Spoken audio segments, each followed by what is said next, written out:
Pertama-tama izinkan kami memperkenalkan diri. Saya Muhammad Taufik Rizky dengan NIM A0103230442 sebagai Ketua Kelompok 6.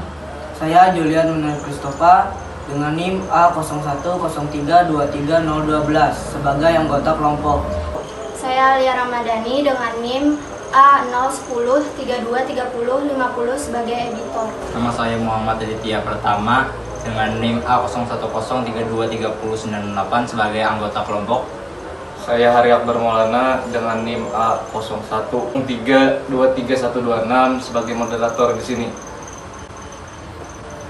Sekian perkenalan dari kami, terima kasih. Saya di sini akan menjelaskan tentang pengertian vektor. Vektor adalah besaran yang memiliki nilai dan arah dan digambarkan dengan himpunan luas garis berarah.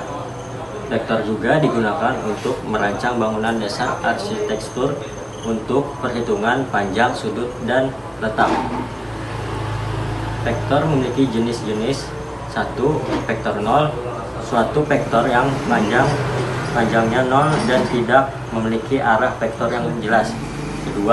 Vektor posisi, suatu vektor yang posisinya titik awalnya di 0, 0,0, sedangkan posisi titik ujungnya di suatu titik tertentu selain titik 0. Yang ketiga, vektor satuan, suatu vektor yang panjangnya satu satuan. Keempat, vektor basis, suatuan vektor yang panjangnya satu satuan tapi arahnya searah dengan sumbu koordinat. Saya akan menjelaskan tentang vektor pada bidang R2. Karena vektor merupakan salah satu bagian dari geometri, berarti vektor dapat digambarkan pada sebuah bidang R2 atau sebuah ruang R3. Kalau vektor berada pada bidang, maka akan dinyatakan dalam dua sumbu koordinat, yaitu sumbu X dan sumbu Y. Sedangkan vektor yang berada pada ruang R3 akan dinyatakan dalam tiga sumbu koordinat, yaitu sumbu X, sumbu Y, dan sumbu Z. Sekian presentasi dari saya. Operasi vektor pada bidang. Operasi pada vektor tidak jauh berbeda dengan operasi aljabar. Operasi vektor pada bidang meliputi penjumlahan, pengurangan, perkalian vektor dengan skalar, dan perkalian dua vektor. 1. Penjumlahan vektor.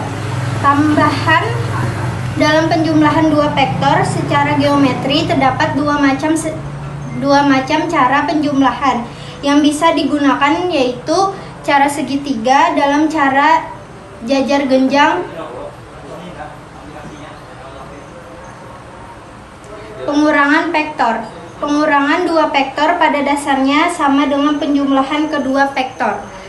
Namun, secara geometri yang membedakan adalah terdapat salah satu vektor yang memiliki arah berlawanan, sehingga bernilai negatif. Sedangkan secara aljabar hanya mengurangi titik-titik pada koordinat vektornya.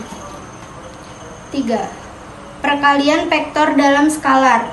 Perkalian antara vektor dengan skalar adalah hasil kali suatu bilangan skalar K dengan sebuah vektor A. Aplikasi vektor di bidang teknik sipil. Vektor digunakan dalam rancangan bangunan dasar arsitektur untuk perhitungan panjang, sudut, dan letak.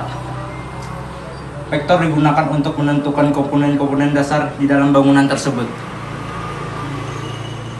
Vektor digunakan untuk mengetahui perhitungan pasti dari rangka bangunan, contoh penempatan pilar pondasi. Vektor digunakan untuk menentukan kekuatan gaya yang bekerja pada struktur bangunan di atas tanah. Perhitungan arah vektor dimaksudkan untuk mencegah terjadinya keruntuhan bangunan. Vektor digunakan untuk menentukan garis siku-siku di lapangan. Garis siku-siku di lapangan banyak dilakukan dengan memanfaatkan dalil Pythagoras. Vektor sebagai dasar untuk menghitung momen balok dan dimensi. Vektor digunakan untuk mengukur tinggi gedung. memperkirakan tinggi bangunan gedung dengan memperhitungkan sudut elevasi dan sudut pandang bangunan. Vektor sebagai penentuan perhitungan kemiringan atap. Komponen vektor. Komponen sebuah vektor adalah proyeksi vektor itu pada garis dalam ruang yang diperoleh dengan menarik garis tegak lurus dari kepala vektor ke garis koordinat X dan Y. Untuk contoh bisa dilihat dari gambar ini. Untuk rumus tan theta sama dengan AY per AX, sin theta sama dengan AY per A, cos theta sama dengan AX per A. Tetapi jika komponen AX dan AY serta sudut theta sudah diketahui, maka besar vektor A dapat diperoleh dengan teori Pythagoras. Rumusnya A sama dengan akar AX kuadrat plus AY kuadrat. Sekian presentasi dari kami kelompok 6 tentang materi vektor. Kami ucapkan terima kasih. Wassalamualaikum warahmatullahi wabarakatuh.